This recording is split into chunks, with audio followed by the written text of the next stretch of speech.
నమస్కారం. ప్రతిధ్వని కార్యక్రమానికి స్వాగతం. ప్రపంచంలో అత్యధిక యువశక్తి ఉన్న దేశంగా భారత్ తొణికిసలాడుతోంది. 10 నుంచి 24 సంవత్సరాల మధ్య వయసున్నవారు మన దేశంలోనే ఎక్కువని ఐక్యరాజ్య సమితి తాజా నివేదిక తేల్చింది. దేశ భవిష్యత్తును మార్చగలిగే శక్తి యువతరానికే ఉంది. ఇనుప కండలు, ఉక్కు నరాలు గల యువత తలుచుకుంటే ఏదైనా సాధించవచ్చు. యువత నైపుణ్యాలపై దృష్టి పెట్టాల్సిన తరుణం ఇది. అవకాశాలు కల్పిస్తే మన యువతకు ఆకాశమే హద్దు. ఈ నేపథ్యంలో యువశక్తిని దేశాభివృద్ధిలో ఎలా భాగస్వామ్యం చేయాలనే అంశంపై ప్రతిధ్వని చర్చను చేపట్టింది.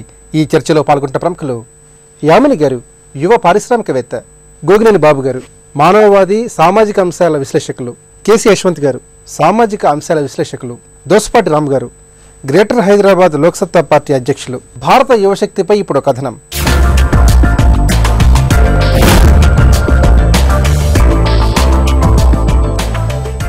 ప్రపంచంలోనే అత్యధిక యువశక్తి కలిగిన దేశంగా భారత్ నిలిచింది. 10 నుంచి 24 ఏళ్లలోపు వయస్సు గల యువతీ యువకులు భారత్లో 35 కోట్ల 60 లక్షల మంది దాకా ఉన్నారని ఐక్యరాజ్య సమితి తాజా నివేదిక వెల్లడించింది.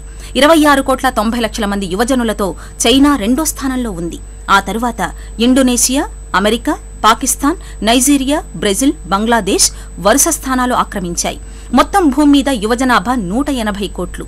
ఈ యువజనాభాలో 5వ వంతు భారత్లోనే ఉన్నారు. ఇక దేశ జనాభాలో చూస్తే యువత 28%. అయితే ప్రపంచ సరాసరి కన్నా చాలా వేగంగా భారత్లో వృద్ధుల సంఖ్య పెరుగుతోంది. 2050 నాటికి ప్రపంచ జనాభాతో పోల్చితే భారత జనాభాలో యువత నిష్పత్తి బాగా తగ్గవచ్చని అంచనా. వాస్తవానికి యువజనానికి అనుగుణంగా మౌలిక సదుపాయాలు పెరగడం లేదు. చాలినన్ని పాఠశాలలు, విశ్వవిద్యాలయాలు ఏర్పాటు కావడం లేదు. అవసరమైన మేరకు ఉద్యోగాల సృష్టి జరగకపోవడంతో నిరుద్యోగుల సంఖ్య పెరిగిపోతోంది. ఈ పరిస్థితుల్లో యువజనం ఆలోచనా ధోరణి మారాలి. పట్టణీకరణ, విద్యా వ్యవస్థలకు సంబంధించిన పరిణామాలను సానుకూలంగా అందిపుచ్చుకోవాలి. విస్తృత స్థాయిలో విజ్ఞానం సంపాదించుకుంటేనే పోటీ ప్రపంచంలో నెగ్గుకు రాగలమని గ్రహించాలి. ఎప్పటికప్పుడు మారుతున్న పరిస్థితులకు అనుగుణంగా నైపుణ్యాలకు సానపెట్టుకోవాలి. కంప్యూటర్ పరిజ్ఞానం, అంతర్జాల సద్వినియోగం, ఆంగ్ల భాషపై మంచి పట్టు సాధించడం వంటివి కీలకం. కాగా నేటికి భారత్లో అన్ని కులాలు, వర్గాలు, తెగలలో స్త్రీ పురుష అసమానత తీవ్రంగా ఉందని పలు నివేదికలు వెల్లడించడం విషాదం.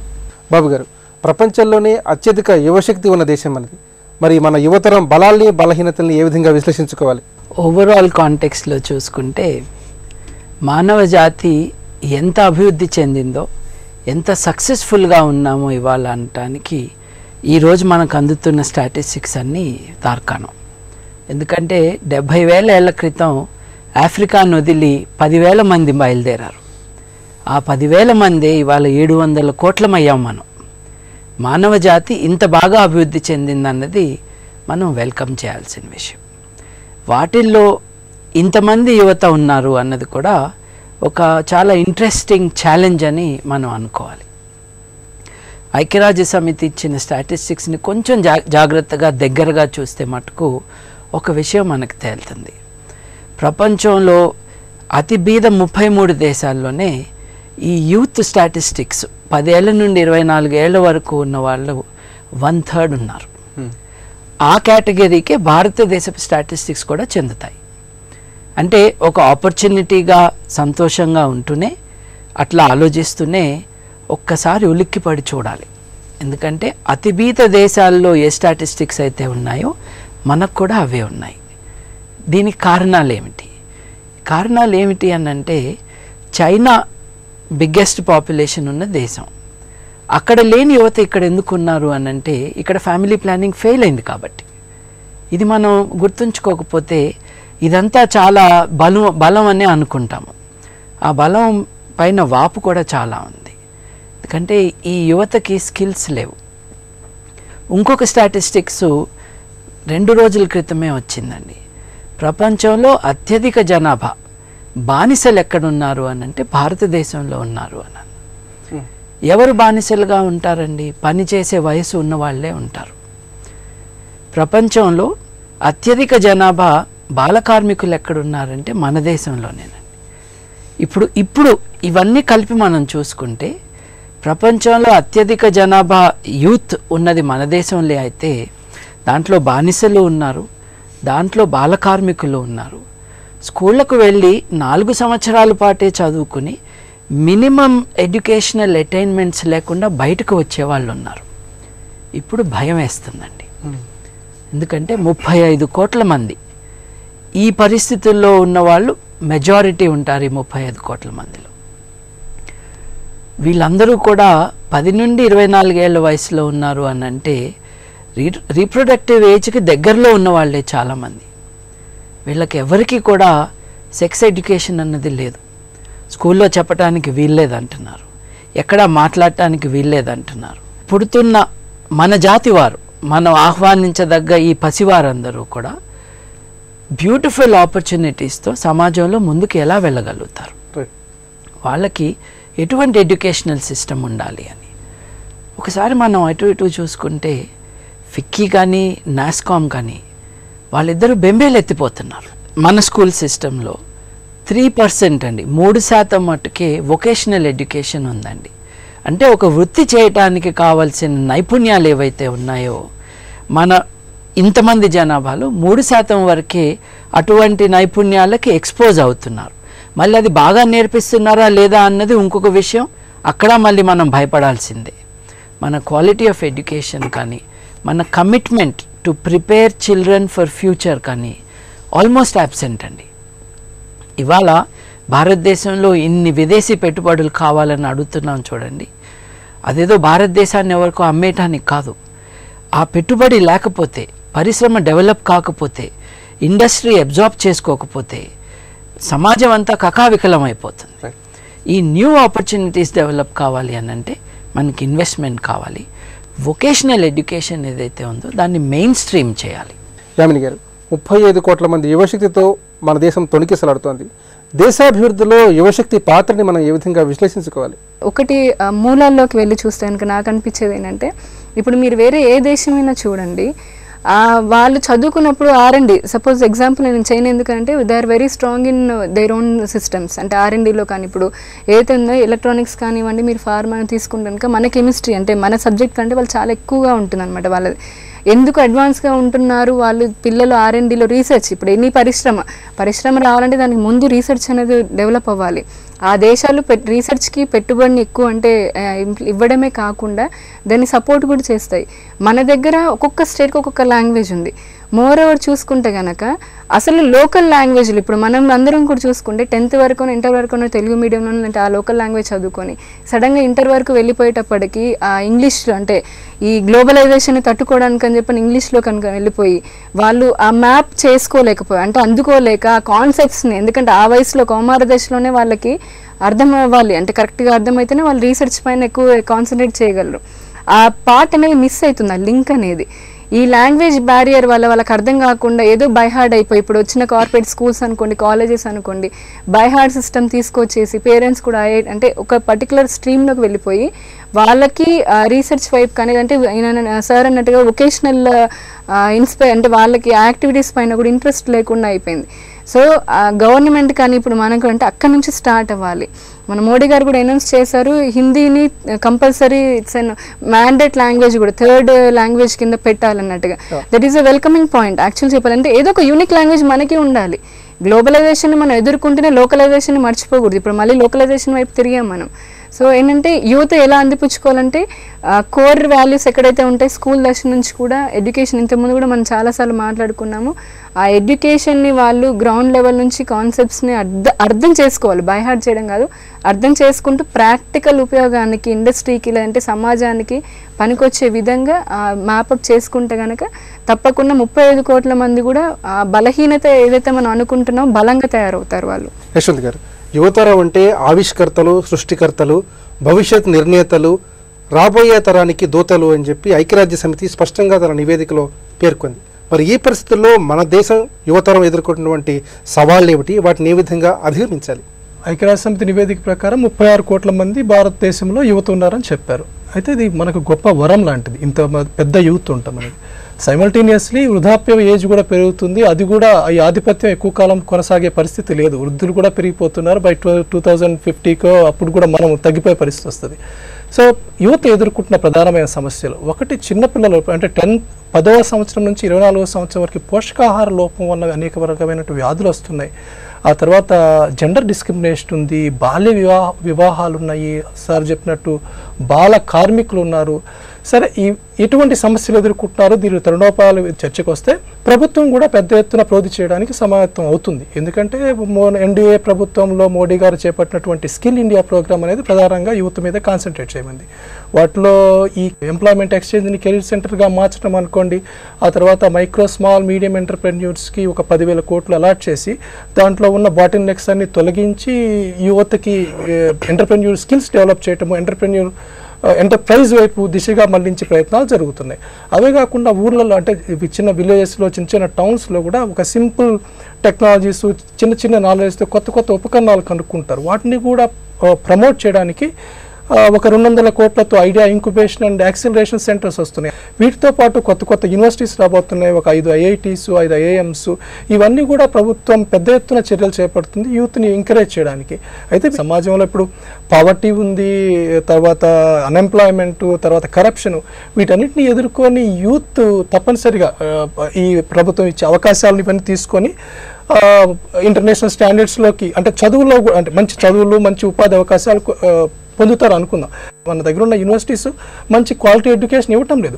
దానికి కూడా ప్రభుత్వం కూడా కొన్ని పథకాలు చేపట్టిందంటే వర్చువల్ క్లాస్ రూమ్స్ అని, ఇంటర్నేషనల్ లెక్చరర్స్ తోటే ఒక మోడర్న్ టీచింగ్ లెర్నింగ్ ఫార్మాట్ మారుస్తున్నారని. ఇవన్నీ వస్తే మనకి తప్పనిసరిగా యూత్ ఇవన్నీ ఓవర్కమ్ చేసి సక్సెస్ అవుతారని అనుకుంటాం. రాము గారు, ఇప్పుడు నైపుణ్యాల కొరత వల్ల మన భారతదేశ యువత ప్రధానంగా నిరుద్యోగ సమస్యతో కొట్టుమిట్టాడుతుంది. మరి నైపుణ్యాల భారత్ అనే అంశాన్ని అందిపుచ్చుకొని యువతరం తమ భావి భవిష్యత్తుకు ఏ విధంగా బంగారు బాటలు వేసుకోవాలి? ముఖ్యంగా యువ భారత్ అన్నాం మనం. అంటే దాదాపుగా ప్రతి 3లో ఒకరు యువకులు ఉన్నారు భారతదేశంలో. యువ భారత్ అనేది పర్మనెంట్గా ఈ ప్రపంచంలో భారతదేశమే యువ భారత్గా నిలవదు. కేవలం 2026 తర్వాత మళ్ళీ వృద్ధాప్యం వచ్చేస్తుంది. అంటే మనం ప్రపంచంలోనే అత్యంత శక్తివంతమైన దేశం కింద మారాలంటే మనకున్న సమయం 12 సంవత్సరాలే.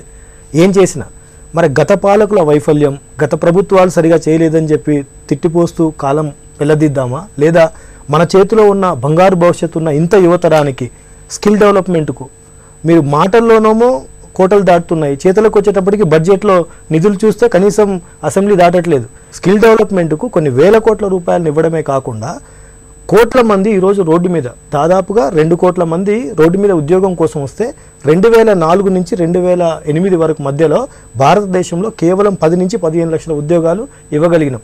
మనం ఎవరితో పోటీ పడుతున్నాం? చైనాతో పోటీ పడుతున్నాం. చైనా ఏం చేసింది? 2004 నుంచి 12 వరకు 13 కోట్ల ఉద్యోగాల్ని సృష్టించగలిగింది, ఇవ్వగలిగింది. మరి ఎక్కడ 13 కోట్లు ఉన్నాము, ఎక్కడ మనం లక్షల్లో ఉన్నాము, 13 లక్షల్లో ఉన్నాము. మరి ఆ డిఫరెన్స్ ప్రపంచంలోనే ముందు వరుసలో ఉన్నట్లయితే యువ భారత్, మీ చేతిలో నైపుణ్యం కలిగిన లేకుండా ఉత్తగా యువత లెక్కలు చూడడం కోసం మాత్రం ఉంటే అలా ఎన్ని కోట్లున్నా కానీ వేస్ట్. దీనికి ముఖ్యంగా పాలకులు స్పందించాలి. బాబు గారు, నేటి ఆధునిక భారతదేశ వికాసానికి ఎలాంటి విద్యా నైపుణ్యాలు, నాయకత్వ లక్షణాలు, వ్యక్తిత్వంలో యువత కావాలి? ఏ దేశంలో అయితే ఎడ్యుకేషన్ బడ్జెట్ కంటే డిఫెన్స్ బడ్జెట్ ఎక్కువ ఉంటుందో ఆ దేశంలో ఇట్లాంటి కష్టాలే ఉంటాయండి. మనం దేన్ని రక్షించుకుంటున్నామో కూడా మర్చిపోతున్నాం మనం. ఇకపోతే ఎటువంటి నైపుణ్యాలు కావాలి అని అంటే, యువత కంటే కూడా ఇవాళ పాలసీ మేకర్స్కి కొన్ని నైపుణ్యాలు, కొన్ని ఆదర్శాలు, కొన్ని విజన్స్ కావాలండి. చాలా సింపుల్గా, ఇదేం అంత కష్టమైన విషయం ఏం కాదు. వచ్చే 20 ఏళ్లలో ప్రపంచవ్యాప్తంగా ఈ బాగా ధనిక దేశాలైన అమెరికా కానీ, సౌత్ అమెరికా కూడా అంత పువర్ కంట్రీస్ ఏం కాదండి. ఈ దేశాల్లో మనం చూసుకుంటే జపాన్ కానీ, చైనా కానీ, ఈ దేశాల్లో 5.7 కోట్ల ఉద్యోగాలు in very very highly skilled సెక్టర్స్లో షార్టేజ్ ఉంటుంది. వాళ్ళ ఇండస్ట్రీ ప్రొజెక్షన్స్ ఏవి. మన దేశంలో మనం ఇవాళ నుంచి బయలుదేరితే వచ్చే 15 ఏళ్లలో మనకి 4.5 కోట్ల మంది ఎక్సెస్ క్వాలిఫైడ్ పీపుల్ ఉంటారు. చూడండి, గత 30 ఏళ్లలో గల్ఫ్ దేశాలకి పాచి పనులు చేసే వాళ్ళని, డ్రైవర్లని, లేకపోతే మహా అయితే ఒక క్రేన్ ఆపరేటర్ని తప్పిస్తే ఇంకెవరిని పంపించలేకపోయాం మనం. అన్స్కిల్డ్ లేబర్ని ఎక్స్పోర్ట్ చేయటం ఆపేసి అది చాలా దారుణమైన విషయం. మనం మిగతా దేశాల్లో ఎటువంటి అవసరాలు ఉన్నాయో మనకి వాళ్ళు తెలుసు. కన్స్ట్రక్షన్లో, లైఫ్ సైన్సెస్లో, ముఖ్యంగా హెల్త్ సెక్టర్లో స్కిల్స్ కావాలి. మన దేశంలో ఆ అవకాశాలు సృష్టించుకుంటే ఈ అవకాశాలని వారి అవసరాలకి మనం అనుసంధానం చేసుకోవచ్చు. ప్రజాస్వామ్యం, మానవవాదం, స్వేచ్ఛ, శాస్త్రీయ దృక్పథం, ఈ 4 ఉన్న దేశాన్ని నిర్మించుకోవాలన్న ఒక కాన్సెప్షన్ యువతలోకి రావాలి.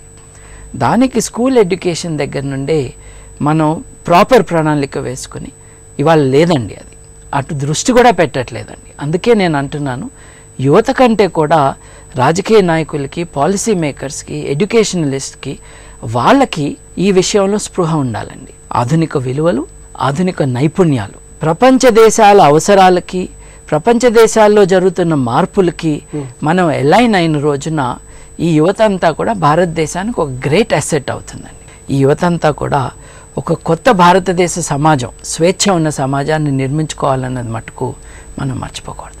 యామిని గారు, నేటి యువతి యువకులు ఎక్కువగా డబ్బు సంపాదించడంపైనే ప్రధానంగా దృష్టి పెడుతున్నట్టుగా యువతరంపై విమర్శ ఉంది.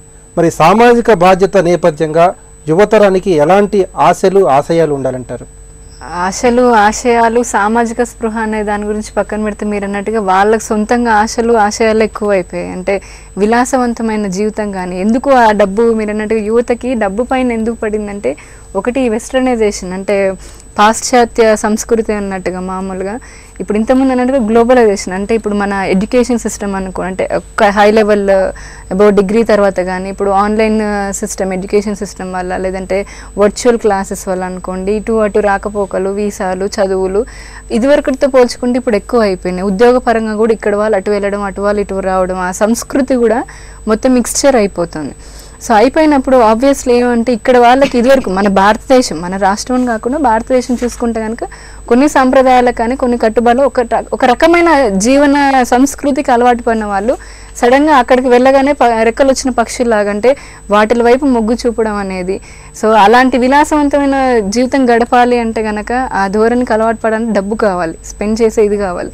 కాబట్టి వాళ్ళు ఇంకోటి లైఫ్ పైన పర్సెప్షన్ అనేది మారిపోతుంది. మన కోసం మనం జీవించడం అని చెప్పని ఆ ధోరణి మంచికి చెడుకి కూడా పోతుంది అనమాట. మన అనే సెల్ఫిష్నెస్ కూడా ఎక్కువైపోయింది. ఉమ్మడి కుటుంబ సంస్థల నుంచి ఇండివిజువాలిటీగా బాగా ఇప్పుడు వచ్చేసి వాళ్ళు ఏంటంటే ఇదివరకు సమాజం కోసమనో, కుటుంబం కోసమనో కొద్ది బాధ్యత కలిగిన వాళ్ళండి, వాళ్ళ కోసం ఆలోచించి ఒక పని కలిసికట్టుగా పని చేసుకోవడం అంటే ఆ స్పృహ అలా ఉండదన్నమాట. నేను సమాజంలో ఒక భాగస్వామిని, నాకు కొంత రెస్పాన్సిబిలిటీ ఉందని అనుకునేవాళ్ళు. ఇప్పుడు అది కాస్త బాగా సెల్ఫిష్నెస్ అయిపోయి పక్కన వాళ్ళు ఏమైపోతే నాకేంటిలే, నేను బాగా ఈరోజు తిన్నానా, తాగానా, పడుకున్నానా, లేచానా, నా ఉద్యోగం నేను చేసుకున్నానా, సినిమాకి వెళ్ళానా, క్రికెట్ మ్యాచ్ చూసానన్న ధోరణిలోకి వచ్చేసి, అంటే ఎగ్జాంపుల్గా దీని నుంచి బయటికి రావాలి అని అంటే మూలాల్లోంచి అనుకున్నట్టుగా ప్రతి ఇంటి నుంచి మొదలవ్వాలి. యశ్వంత్ గారు, ఇనుప కండలు, ఉక్కు నరాలు గల యువత తలుచుకుంటే దేన్నైనా సాధించవచ్చని స్వామి వివేకానంద ఏనాడో చెప్పారు. మరి దేశ యువతర దృక్పథం ఏ విధంగా ఉంటే ప్రపంచం ఇచ్చి విజయాలు సాధించవచ్చు? యువత మీద చాలా సోషల్ మొబిలైజేషన్లో కానీ, సోషల్ చేంజ్లో కానీ వారి ప్రాముఖ్యత చాలా ఉంది. ఈ దేశ భవిష్యత్తు కూడా వివేకానంద గారు చెప్పినట్టు సుశిక్షితులైన, వజ్ర సంకల్పం ఉన్న సుశిక్షితులైన యువత ద్వారా జాతి వికాసం చెందుతుందని. అయితే వీళ్ళు ఇప్పుడున్న యువతని విశ్లేషించుకుంటే 3 రకాలు: సామాజిక, ఆర్థిక, రాజకీయ రంగాల్లో వాళ్ళ పాత్ర ఎలా ఉంది, అప్పుడే మనం దేశం అభివృద్ధి సాధిస్తుంది. వాళ్ళ పాత్ర ఎలా ఉందని చూసుకుంటే సామాజిక అంశాల పట్ల చాలా అవగాహన ఉంది. 2010 నుంచి జరిగినట్టు అనేకమైన ఉద్యమాలు తీసుకుంటే, యాంటీ కరప్షన్ మూవ్మెంట్ తీసుకోండి, లోక్పాల్ మూవ్మెంట్ తీసుకోండి, అన్నా హజారే మూవ్మెంట్ తీసుకోండి, వాటిలో యూత్ చాలా యాక్టివ్గా పార్టిసిపేట్ చేశారు. అలానే 2012లో కొన్ని సామాజిక రుగ్మతలు జరిగినాయి. ఒక మహిళ మీద, నిర్భయ మీద ఘటన జరిగింది, చాలా దురదృష్టకరం. దాంట్లో కూడా యువత చాలా ఆందోళన చేసింది, ప్రభుత్వాన్ని చొక్కాబట్టుకొని లాగినట్టు చేసి ఎంతో నిరసన తెలియజేసి ఒక కొత్త చట్టాన్ని రూపొందించుకోగలిగారు. అంటే ఇవన్నీ ఈ గత 4 సంవత్సరాల నుంచి మనం యువతని సామాజిక అంశాల పట్ల వారి యొక్క బిహేవియర్ కానీ, వాళ్ళ యాక్టివ్నెస్ ఎలా ఉందంటే మనం పాజిటివ్గా చూసుకోవచ్చు. అలానే ఇప్పుడు వచ్చినటువంటి సామాజిక సోషల్ నెట్వర్కింగ్ మీడియాలో కూడా తమ భావాలు ప్రకటించడం ద్వారా తర్వాత సేమ్ వేవ్ లెంగ్త్ ఉన్న వాళ్ళందరూ ఒక గ్రూప్గా చేరటము, అలా వాళ్ళు ఏమవుతుందంటే ఈ సామాజిక సమస్యల మీద ప్రతిస్పందిస్తూ దాన్ని ఎదుర్కోవడంలో సక్సెస్ అవుతున్నారు. ఆ సామాజిక విషయాల పట్ల వారికి పూర్తి అవగాహన ఉంది, దాని వరకు ఓకే. సెకండ్, ఆర్థికపరమైన విషయాల్లో కూడా ఈరోజు మనం ఎంతోమంది యంగ్ ఎంటర్ప్రెన్యూర్స్ చూస్తున్నాము, మంచి జాబుల్లో ఉన్నారు. తర్వాత ప్రపంచ యవనిక మీద మన భారతీయ యువత, సాఫ్ట్వేర్ అనుకోండి, అదర్ టెక్నికల్ రంగాల్లో కూడా వాళ్ళకంటూ వాళ్ళ సిగ్నిఫికెంట్ రోల్, వాళ్ళు పొజిషన్లో ఉన్నారు. ఆ తర్వాత మిగతా దేశాల అభివృద్ధిలో కూడా, అంటే US, UK లాంటి దేశాల్లో టెక్నాలజీ సైడ్ కూడా కొత్త కొత్త ప్రాజెక్టులు చేస్తూ వాళ్ళ నాలెడ్జ్ని ఉపయోగించుకుంటూ అభివృద్ధికి తోడ్పడుతున్నారు. మూడవది ఎక్కడ ల్యాక్ అవుతున్నారంటే రాజకీయ రంగంలో వాళ్ళు యాక్టివ్ లేరు. కేవలం రాజకీయాలంటే వాళ్ళకి ప్రజలు ఎన్నుకున్న ప్రభుత్వాలు ఉన్నాయిలే, అవి చూసుకుంటాయి, ప్రజల బాగోగులు మనకేంటి అన్నటువంటి ఒక నిర్లిప్తతో ఉన్నారు. అది కూడా ఒక కాన్సెప్షన్ కూడా వాళ్ళకి అవగాహన లేకపోవటం. ఎలా అంటే